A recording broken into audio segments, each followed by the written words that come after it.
আসসালামু আলাইকুম। সম্মানিত দর্শক, ২০২৪ সালের আগস্ট মাসে যে বন্যা হলো ফেনীতে, একদম বন্যার পানি দিয়ে বিল্ডিং পর্যন্ত পানির নিচে চলে গেল, অনেকগুলো মানুষ প্রাণ হারাইলো। সেই সময় অর্থাৎ ২০২৪ সালের ৫ই আগস্টে আওয়ামী লীগ সরকার ক্ষমতাচ্যুত হলো। বাংলাদেশের রাজনৈতিক ক্ষমতার পট পরিবর্তন পরপরই যে বন্যাটা হলো, সেই বন্যায় কিন্তু তখনকার সময় সেই গণ অভ্যুত্থানের নেতৃত্ব দেওয়ার সমন্বয়করা, এখনকার সময় হচ্ছে এনসিপির নেতারা, ঢাকা বিশ্ববিদ্যালয়ের টিএসসিতে কিন্তু ত্রাণের জন্য টাকা উঠাইছিল, এটা আমরা সবাই জানি। সেই হিসাবটা, সেই টাকাটা কোথায়? সম্পূর্ণ টাকায় মেরে খাইছে।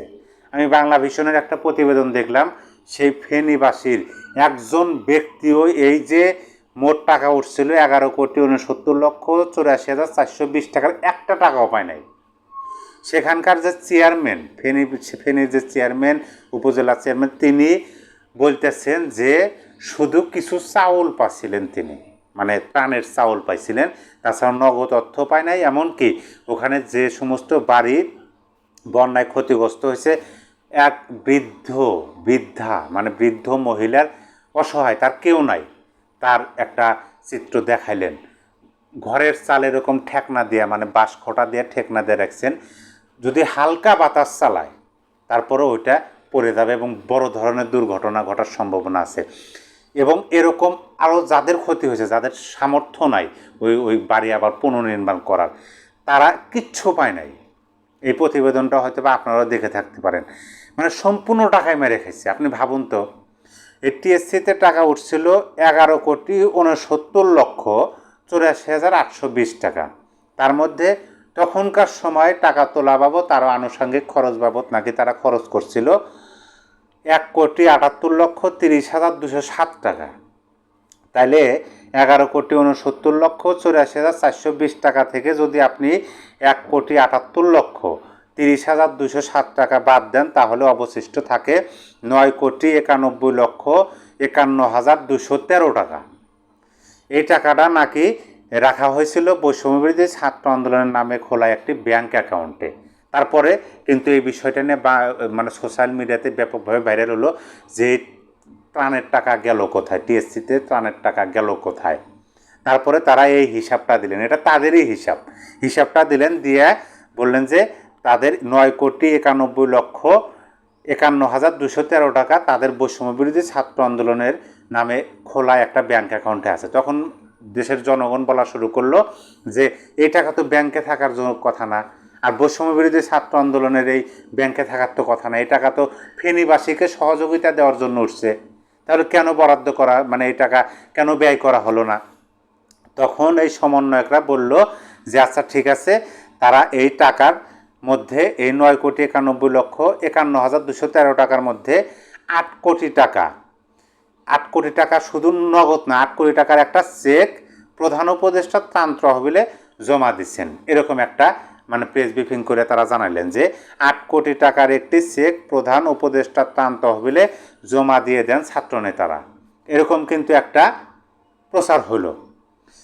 তারপরে সবাই চুপ, কোনো কথা নাই। কিন্তু এক বছর পরে এসে, এই যে এই তো আজকে হচ্ছে 30 তারিখ জুলাইয়ের, আর একদিন পরে আগস্ট, এক বছর পরে এসে বাংলা ভিশন যখন ফেনীতে গিয়ে বাস্তব চিত্র তুলে ধরলো যে তারা একটা টাকাও পায় নাই। কারণ এই টাকাটা বলা হয়েছিল যে যখন বন্যার সময় খরচ হলো না, তখন কিন্তু প্রশ্ন উঠল, সমন্বয়কদের পক্ষ থেকে বলা হলো যে এই টাকা তো চিড়ামুড়ি দেওয়ার জন্য উঠানো হয় নাই, এই টাকা হচ্ছে পুনর্বাসনের জন্য উঠানো হয়েছে, মানে যাদের ঘর নষ্ট হয়েছে তাদের ঘর তুলে মানে পুনর্বাসন করবেন। কিন্তু এক বছর পরে গিয়ে দেখা যাইতেছে যে বাবারে ওখানে কোনো পুনর্বাসনের কার্যক্রমই হয় নাই, সরকারের পক্ষ থেকে হয় নাই, সমন্বয়কদের পক্ষ থেকে হয় নাই। তারপরে এখন প্রশ্ন আসতেছে, যদি আমরা ধরেও নেই যে ৮ কোটি টাকা প্রধান উপদেষ্টা ত্রাণ তহবিলে আছে, যেহেতু তারা চেক জমা দিচ্ছে, তাইলেও অবশিষ্ট টাকা ছিল ৯,৯১,৫১,২১৩ টাকা। তার মধ্যে ৮ কোটি টাকা প্রধান উপদেষ্টার তহবিলে জমা দেওয়া আছে, তাহলে আরও ১,৯১,৫১,২১৩ টাকা কোথায়? এই হিসাবটা কিন্তু দিতে হবে।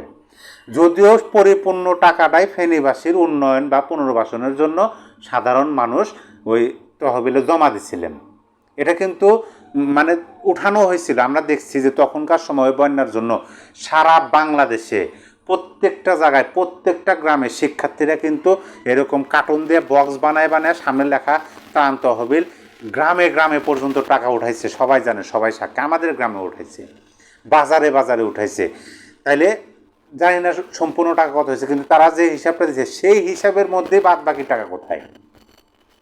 প্রধান উপদেষ্টার ত্রাণ তহবিলে জমা দিচ্ছে 8 কোটি টাকা, কিন্তু টাকা ছিল 9,91,51,000। তাহলে বাদ বাকি আরও 1,91,51,000 টাকা কোথায় গেল? প্রায় 2 কোটি টাকা কোথায় গেল? এই হিসাবটা এখন কেউ দিতে পারতেছে না। আর প্রধান উপদেষ্টার ত্রাণ তহবিলে কেন 8 কোটি টাকা থাকবে?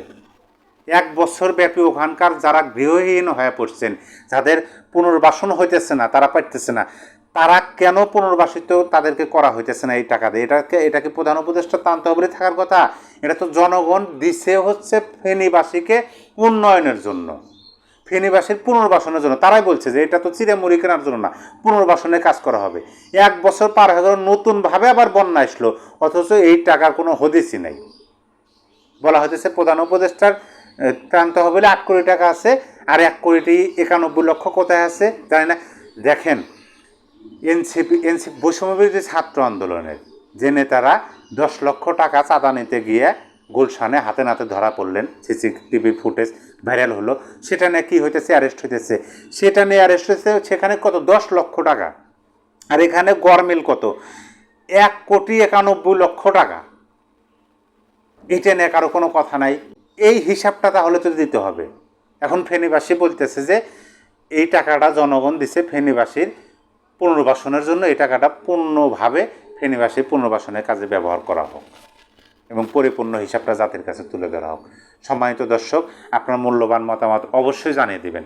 তারা মুখে বড় বড় কথা বলে, তারা এই করে ফেলায়, সেই করে ফেলায়, ফারাক্কার বদলে ফারাক্কা দেয়, কিন্তু সহযোগিতার জন্য টাকা উঠায় সেই টাকার হিসাব তারা দেয় না, কোথায় আছে, কীভাবে আছে, ব্যয়ও তারা করে না।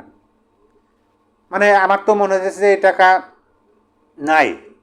প্রধান উপদেষ্টা ত্রাণ তহবিলে 8 কোটি টাকা থাকলেও থাকতে পারে, কিন্তু আর 1 কোটি টাকা 91 লক্ষ, মানে 1,91,00,000 তো হিসাবই নাই।